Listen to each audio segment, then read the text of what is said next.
বিদ্যা বিনয় সম্পন্নে ব্রাহ্মণে গবি হস্তিনি শুনিচৈব সপাকে চ পণ্ডিতা সমাদর্শিন ইহৈব তৈজিত স্বর্গ যেষাং সাম্যে স্থিতং মন নির্দশং হি সমং ব্রহ্ম তস্মাৎ ব্রহ্মণিতে স্থিতা।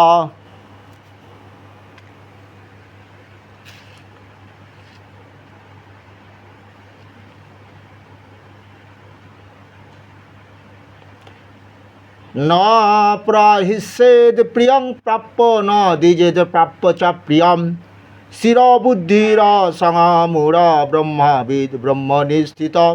আমরা গীতার প্রত্যেকটা শ্লোক ব্যাখ্যা করছি। এই যে বাবা মা মরে গেলে ছেলে কেন অতিথি নারায়ণ দেবতা সেবা দেয়? গীতা পাঠ হয় তার পাপ খণ্ডনের জন্য, হরিনাম হয় তার পাপ খণ্ডনের জন্য, বেদ পাঠ হয় পাপ খণ্ডনের জন্য, আত্মা শান্তির জন্য। কিন্তু এখানে অতিথি নারায়ণ সেবা দেওয়া হয় এটাও একটা পাপ খণ্ডনের জন্য। কি পাপ?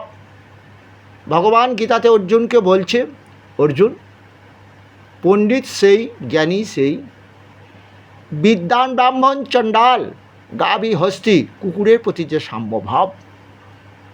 এ জগতে সবাই ব্রাহ্মণকে তোয়াজ করে, মা লক্ষ্মী পুজো করেছে, আমাকে ধন দৌলত পাইয়ে দেবে। এখন চণ্ডাল আসে না, আসে ম্যাথর, যে বাড়িটা সাফ করে দিয়ে গেল, স্বর্গ বানিয়ে দিয়ে গেল, তাকে ব্রাহ্মণের মতন কি আমি যত্ন করব? আমার বউ বলছে, ওর হাতে টাকাটা দিও না, টাকাটা নিচে রেখে দাও, অনেক নোংরা ঘেঁটেছে। নোংরাগুলো কাদের? ওদের। কাদের? কাদের? ওটা পাড়ার লোকের নয়। হে অর্জুন, গাভী, গাভী কেড়ে কেড়ে দুধ দেবে, সবাই খেতে দাও, হাতিকেও খেতে দাও, কিন্তু কুকুরকে কেউ খেতে দাও না। কুকুর? হ্যাঁ, কুকুর। তাহলে কি হলো? নির্দোষিনী সমং ব্রহ্ম। আমি ব্রাহ্মণের মধ্যে আছি, চণ্ডালের মধ্যে আছি, হাতির মধ্যেও আছি, গাভীর মধ্যে আছি, কুকুরের মধ্যে নেই।